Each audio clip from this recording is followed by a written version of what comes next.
Any other question?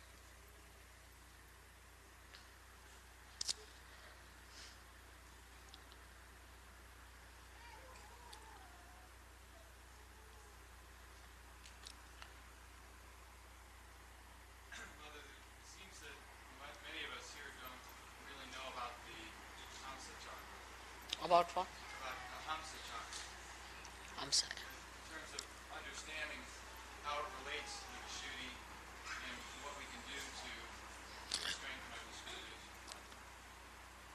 Hamsa chakra stands between Vishuddhi and Agya, as you can see clearly positioned like that. But from Vishuddhi, there are many nerves which pass through Hamsas and end up here. They don't all go to the brain. Or we can say that at this time, at this point, all our reactions, which are what you call reflex reactions, finish off. So, supposing now I get some dirty smell, I'll close my nose like that. Or if I can't hear, I'll just pull my ears like this. Or if I see something dirty, or if I see something jarring, my eyes will close automatically. If somebody tries to put a pin through me, immediately I'll spontaneously. It's all built in within my system and your system too, that you react with reflex action. Same thing may not happen to animals. Animals are different. Some animals have certain reflex actions, some have some reflex actions. But we are different, and our reflex actions, we are all practically just the same. There's not much individuality. There isn't much difference in our reflex actions. At the most, with conditioning, somebody might say, yeah, somebody might say, oh, somebody may say something. That's different. But the reflex actions are just the same. So up to the reflex action, we don't have to use discretion. Then starts our discretion part. As discretion starts when we are using these two nadis which meet here without going to the Agya. So when these two nadis meet here, what happens? We start seeing through our experiences. First would be a reflex action, automatic reflex action. The second is when, supposing a child, if you tell the child, now this is hot, don't put your hand there, he won't listen. Put the child. With the experience, he will develop reflex actions, the conditionings of it. So thus reflexes are built in within us. Also, they are built in within us with, we should say, with other conditionings like, you see, in a country, supposing there's racialism, or in a country like ours, there's a caste system, then person react according to what they have learned from childhood. All these conditionings could be of the present day when you are born. You could have been yourself born in last life in, say, Africa. Today you are born with a white skin, so you have started sort of calling that African, you have become. All these conditionings can be built in into your Hamsa chakra, which have come from your training of the mind. You can say the experiences of the mind, the experiences of the society, of your knowledge, of your education, the way you are conditioned, can be built in here, in the Hamsa chakra. And it reacts to things which has no meaning. If you I hate someone, why? Because that person wears a blue jean or something, or you can say a green shirt. Now this is built in your mind. Or sometimes this falling in love also comes from the same kind of a conditioning. Supposing you had met somebody who had, say, blue eyes and was kind to you. So you have fascination for a person who has blue eyes. There's no pure idea about beauty, there's no pure idea of happiness, there's no pure idea of aesthetics. All is conditioned. For some people this is beautiful, for somebody this is not beautiful. So this is the place where these interchanges take place between both the nadis. And here the Hamsa lies outside the path of Kundalini. They sort of come out here, out of the path of Kundalini. It's very simple. When the Kundalini moves, she goes from Vishuddhi direct to Agya. Now, how can we improve our Hamsa there? It's a big problem. Because if our Hamsa is sick, is over-conditioned, the Kundalini cannot work on it. It just gives up. Now, so for Hamsa we use all these physical things. Like I said, put the ghee in the nose. Keep it in a way that it is nourished properly. Because Kundalini, if it tries to, too much will have problem. Problem because as it is, most of our time we spend in such a manner that your Hamsa things become what you call the epithelial cells, the linings become dried out. Now when the Kundalini rises, she may try to create a problem more for that dryness. Maybe. So it is kept out, but it has an effect in the sense that even if there is a light outside, it can fall inside. So it's not the Kundalini directly that affects your Hamsa. It is like when the Kundalini awakens, you yourself see now that a person is, whether he is fair complexioned or dark complexioned, he is a human being, you reason it out and Hamsa clears out. Then you see yourself that, oh, I am very egoistical. You start seeing yourself through your Agya. Start seeing that I am so conditioned. So you reason it out. And that's how you correct your conditionings. This is what is Hamsa Chakra. So Hamsa Chakra cannot be done if just you are a realized soul, but is an effect, is the symptom of your Kundalini awakening. Some people think that you develop discretion just as the Kundalini rises. Is it wrong? No. That has to be deliberately seen, that you build up that discretion within yourself. But once it is built, for example, my discretion is absolute. I just know what it is. See, my conditioning here is absolute. Is one with the Kundalini, one with reality. But for human beings, it has to be reflected by understanding. Like a child, he touches something hot and it is hot. Now this is hot because it's heated up.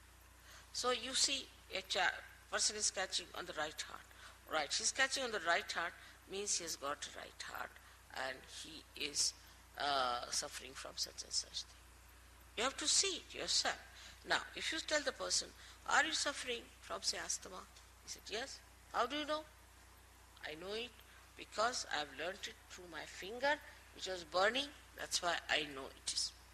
But supposing somebody has an asthma, and in that place the part, your Kundalini, you will get asthma immediately. You see the point? The conditioning cannot come to us unless and until it passes through or sieves through our reasoning and understanding. Are you understanding the point? It cannot work out. The reason is it filters your collective consciousness. Otherwise you go near a person who has AIDS and you become collectively conscious that he has AIDS. And if you imbibe all that into you as a conditioning, you will get it. But you are separated. Like a person who reads, say, there's a very nice story about this, Jerome has written. Like one man, he went and read Materia Medica. Went and told doctor that doctor, I have all the diseases except for one, which is housewife's knee. He said, how is it you haven't got it? Because I am not a housewife. So he got conditioned into all the diseases. That's how many people get diseases. But thank God there's a filter. If somebody has a disease, you don't get it because you can filter it. But Hamsa chakra could be affected by badas. That's one problem. If some bada passes through the nose, you might. Some viruses pass through the nose, you might. Affected means it can get sick. But one must understand the discrimination between the two. Say there's a virus infection outside. It can pass into your Hamsa chakra and can give you a problem of sinus, this, that, physical. But you won't become like a person who has given you virus infection. So there is a filter. But supposing there's a person who is very hectic and you come in contact with that person, he's very hectic, so your swadhisthana can take over. You can become hectic with that person. Living with that person, you can become hectic. But as far as the Hamsa is concerned, with anybody you live, your Hamsa doesn't carry the complete impact of that because there's a filter. So now if you have to develop the discretion, you have to learn. You have to understand. It doesn't come automatically. But with children who are born realized, their Hamsa is so developed that they know it, what is right, what is wrong. Because their Hamsa is so much trained that way, they don't have to use much understanding. But those who are now growing up, have become now Sahajogis, have to know through their own experiences their Hamsa. It's a filter also. But for a child, he knows what is right, what is wrong. Because his Hamsa is developed. In India, when the child is born, he is massaged nicely. Oiling is the best way to have a good Hamsa. Oil his head, oil his body, put put some drops in the nose, everything. They try in the ear, in the nose, and that's how they build up.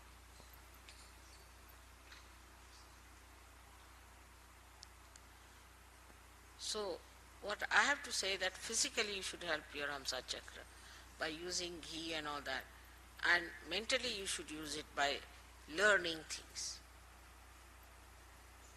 in experience, what to do, how to do it, how to work it out, how to establish. Basa.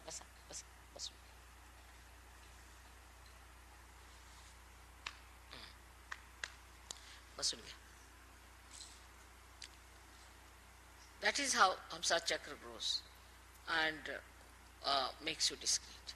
That's why a tradition is very important. Tradition gives you the growth of the Hamsa chakra. And then you go on discarding whatever is wrong out of that tradition. Then again you keep whatever is good. You give it to your children, to your children, to your children. So the discretion comes to a person who is traditionally built up better than a person who has no traditions.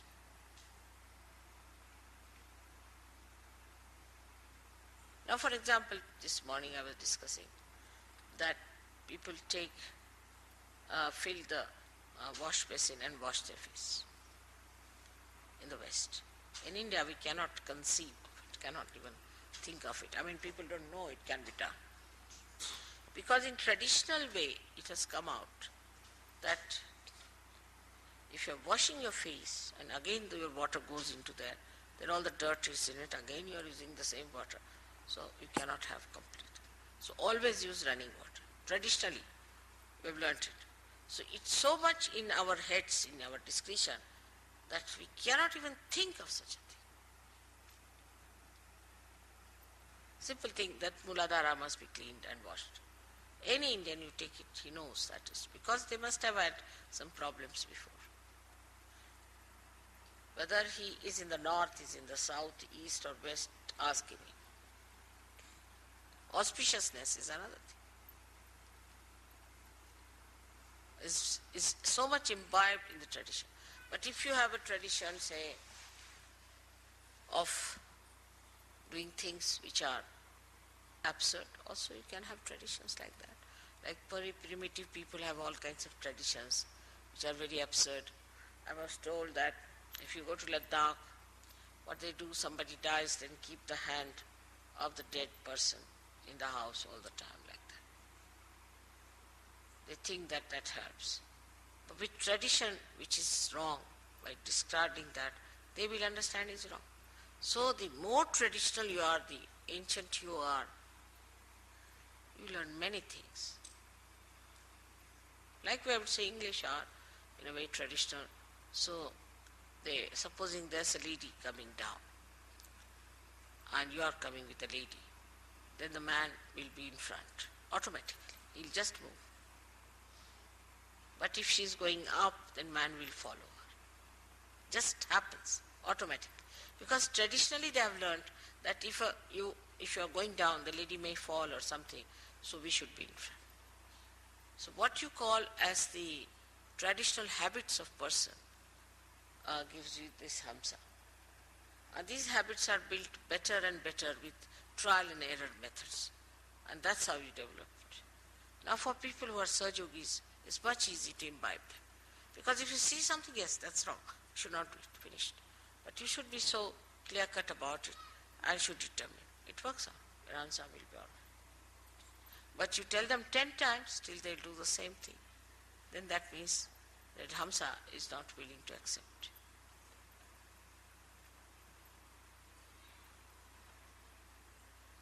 But you must nourish it, you must look after it, you must, as I said, also the kajal is very good for Hamsa chakra. All kajal and the oil in the nose, ears is very good. All acts for that. Even, say, stalking other person, to talk discreetly, is to say something which doesn't lose its power of affecting that person. Like if you say something very harsh, then you should know how to neutralize it so that he retains that into himself. All these discussions only come also by tradition.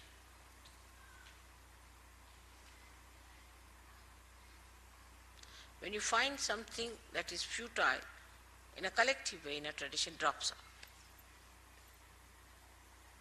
So the blessings of the tradition is great, but greater are the blessings of your spirit. And the blessings of the spirit are such that through your vibrations, immediately you know this is wrong. But you have to be honest about it, and you just give up. You want to ascend, you want to improve your vibrations, so for that whatever is needed you will do.